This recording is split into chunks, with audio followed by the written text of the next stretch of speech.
Good afternoon, this is Quintus Curtius, and welcome back to the Fortress of the Mind podcast. We're right on the end of the month here, the first month of 2016. Hope it was a good month for you.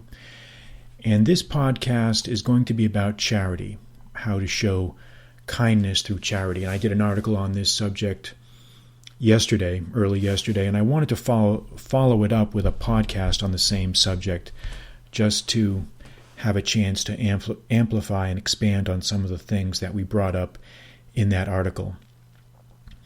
In fact, I'm going to read the article, but before I do that, I want to give a few introductory comments here to help paint a larger picture here of what all this means.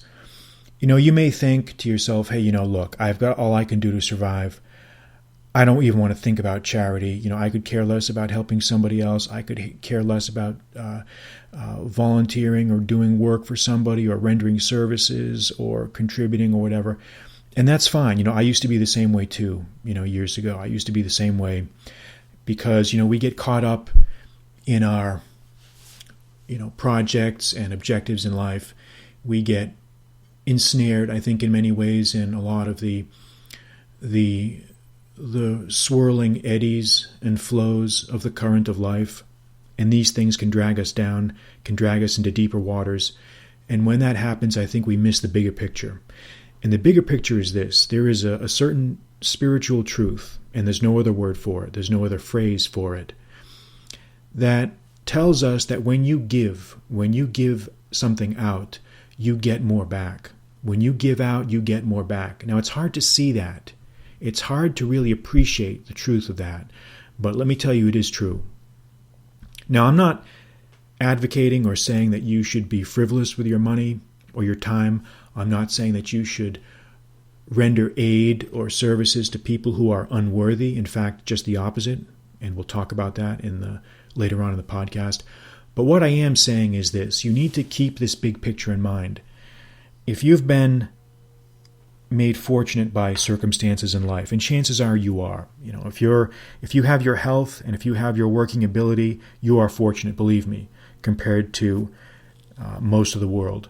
Now, you may not be where you want to be. You may not be precisely where you hope to be, but you are fortunate. You are fortunate, and you need to understand that. You need to appreciate that. And if you think I'm exaggerating, take a trip to the hospital sometime. Go walk through a hospital. Sit in the waiting room of a hospital sometime, or in the emergency room of a hospital sometime, and then you'll find out just how lucky you are. Because no matter how bad it gets, it can always get a lot worse. And if you think I'm kidding about that, do what I just said, and then you'll find out. So charity is important. It really is important, because when you've been blessed, when you have been fortunate, you have to give back in some ways. Now, there are selfish reasons for doing this.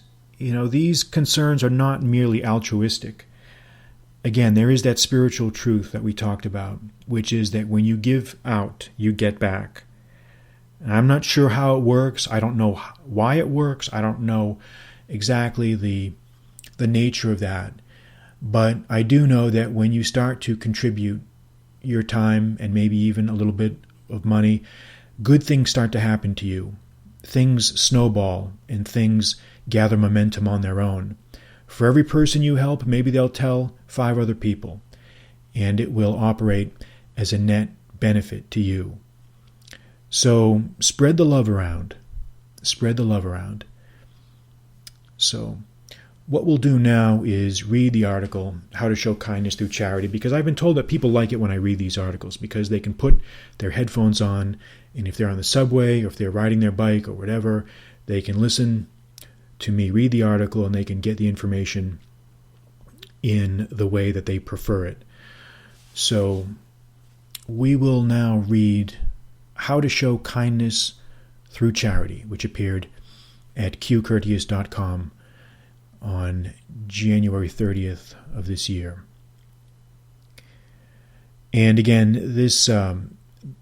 the points that I bring out in this article are points that I've learned from experience over the past few years. So all of them are based on experience. All right. Charity, kindness, and other acts of benevolence may be far from your mind. The pressures and confusions of life can weigh on us and prevent us from seeing the need to help others. The degree to which one is disposed to think of such things often depends on his age and station in life. Yet for most of us, there will come a time when we will want to give something back to those who have, in some small way, enabled us to make our own progress. And so the charitable impulse is born.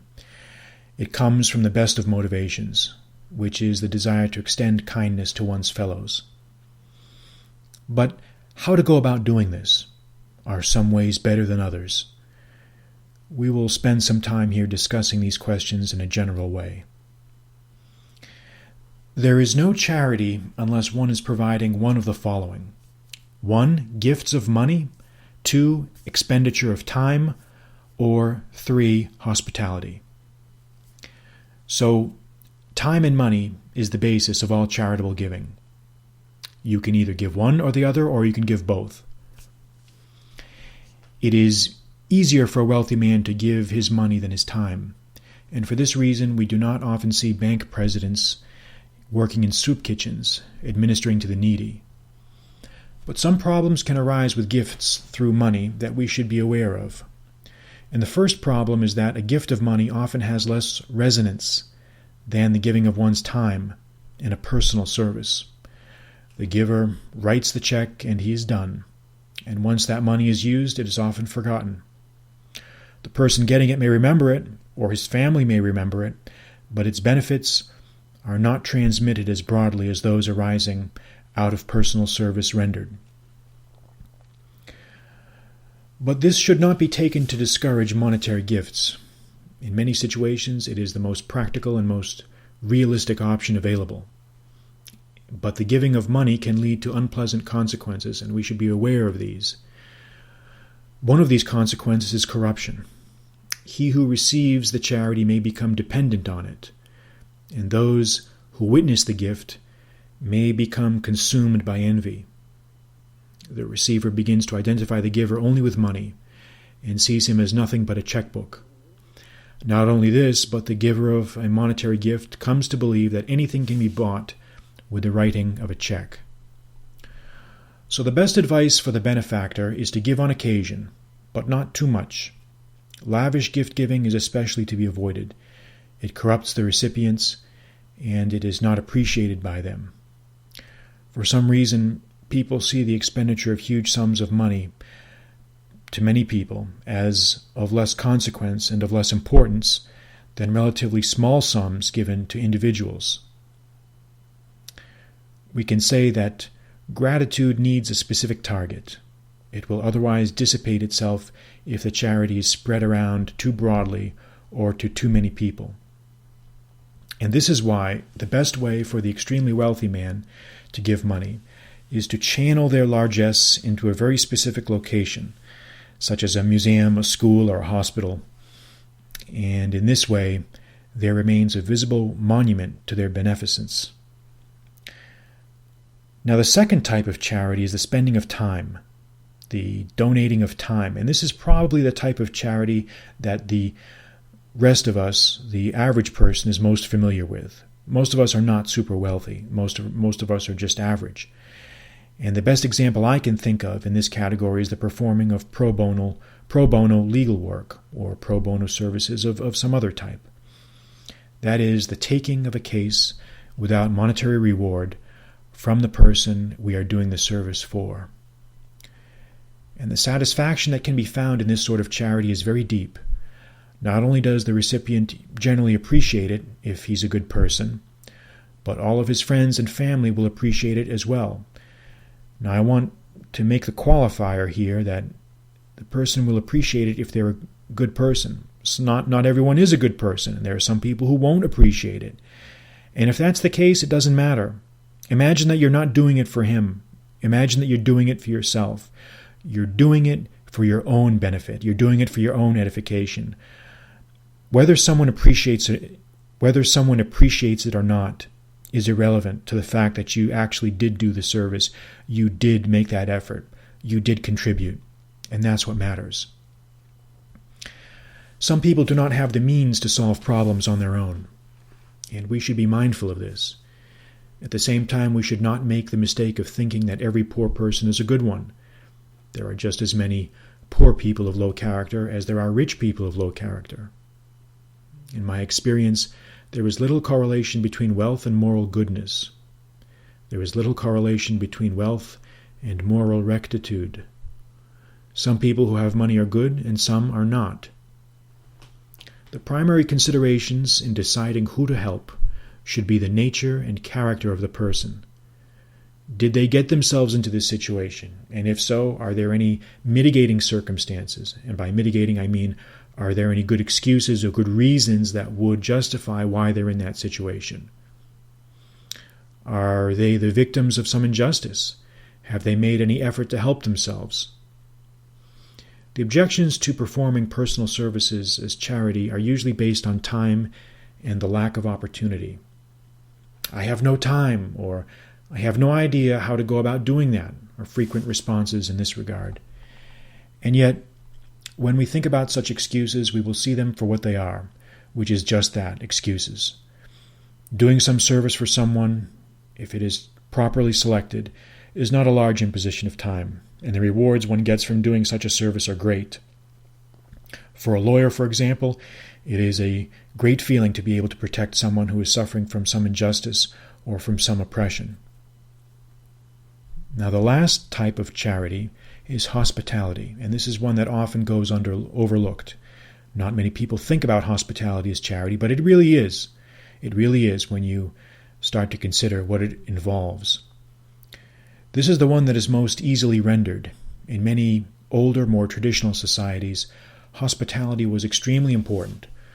Among the peoples of the Middle East, not to be hospitable to outsiders was a grave offense.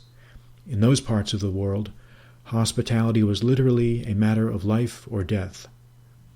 Among the Bedouins, for example, traveling for long distances over rough terrain was common. If someone refused to provide a traveler food, water, or shelter, it would be grounds for a blood feud. For this reason, hospitality came to be highly regarded as a virtue in that society. Unfortunately, it seems to be something of a lost art in the West. We render hospitality when we permit others to stay at our residence for short periods, when our friends or acquaintances burden us with their problems, or when we extend other kindnesses to guests in social ways. It is extremely important, for the absence of a hospitable nature immediately generates resentment in others, and there is no surer way of attracting a reputation as a miser. So, if you have the opportunity, consider extending some sort of charity to others in one of the forms that we described above. You will be the better person for it. You will find that it has reciprocal benefits. Both you and the recipient will come out much better for it. That will conclude the podcast for today. I'm Quintus Curtius, and this was brought to you by Fortress of the Mind Productions. And if you've enjoyed this podcast, again, I would ask you to go to iTunes and rate me there on iTunes so that others can find these podcasts. I would appreciate it. I would also ask that if you've bought one of my books and if you've enjoyed one of my books, to go to Amazon.com and to write a short review of the book, because all of those reviews do help a lot in enabling people to find my work, and I do appreciate that. Until next time, I'm Quintus Curtius. Good night.